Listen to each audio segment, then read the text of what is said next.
no-kill movement, which I kind of blame for all of this, goes back to, the 90s, really. And I think it is to blame for why we're in the situation we are in now, which we'll get into. But essentially, where we are in Los Angeles is that the shelters are so overcrowded. And I blame that on the fact that when they passed a mandatory spay-neuter ordinance in 2008, which was wonderful. Mm-hmm. You have to, by law, get your animal fixed. Yeah. They ignored it. They didn't do anything to enforce it. They didn't do anything to go out and say to the public, let's do this. It's the law now. And this is back in 2008 when we did have the means, when there hadn't been a pandemic. Mm. And so they, as one person who works in City Hall said, yeah, we passed it and then we ignored it. Okay, so then what was the point?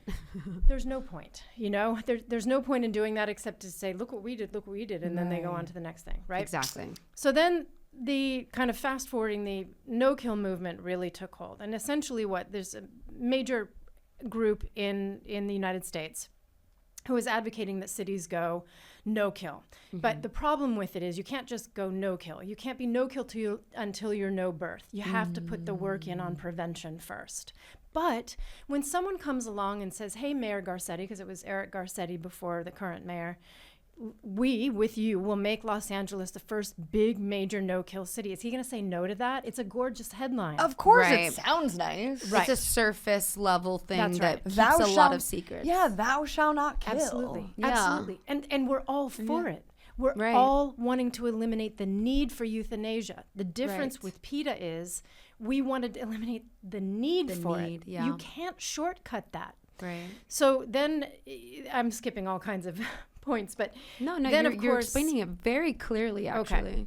So overpopulation continues because they're not preventing births, and they're Right. trying to skip to this crazy 90% save rate. And what that means is the shelters are getting overcrowded very, very quickly. Right. And what gets lost in the whole discussion, which is a huge issue we have, aside from the prevention, is quality of life. Right. And so you have all these animals in the shelters who many times don't get walked for 3 weeks. These dogs, big pit bulls, and anyone who knows these animals know how much exercise they need, down to the little chihuahuas who get very Anxious with all the anxious. barking and Oh, it's so screaming. They're like loud. shaking Yes. and Yes.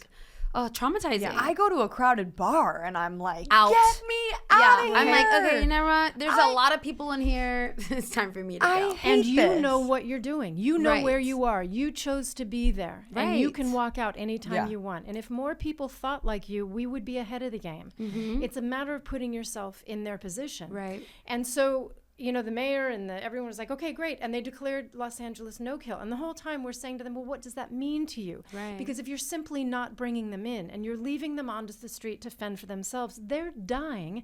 They're dying badly. They're just dying out of sight. Because you're saying some of the no-kill shelters don't have enough room to Right. then Oh, take yeah. in more. It's impossible to have enough room. You can't say No, no-kill shelter. We're a no-kill state or city, No. and then not invest in more shelters at the very least. Well, I mean, I would argue that building more cages is not the answer. What Right. you have to do is you have to bring the numbers down, Right. And so now, and then we get hit with a pandemic, right?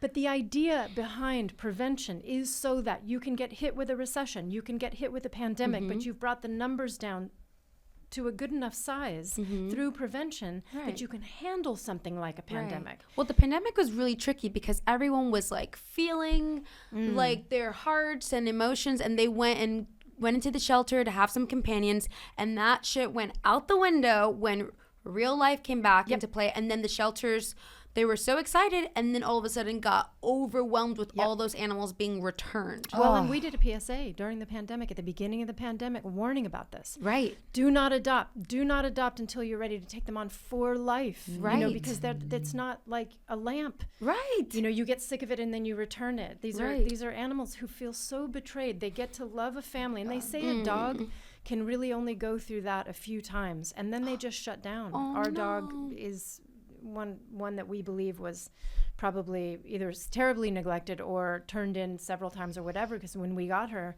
she was just a shell of an animal. She didn't know how to walk on a leash. She didn't trust us. She didn't know how to get on the couch, all of that. It's taken a lot of work to get her to the point where she feels safe and loved. And so if we could all just recognize that quality of life is everything,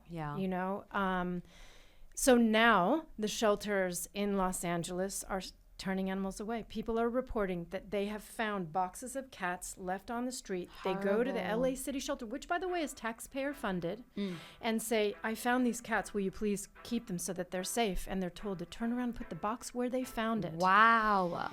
That's beyond belief.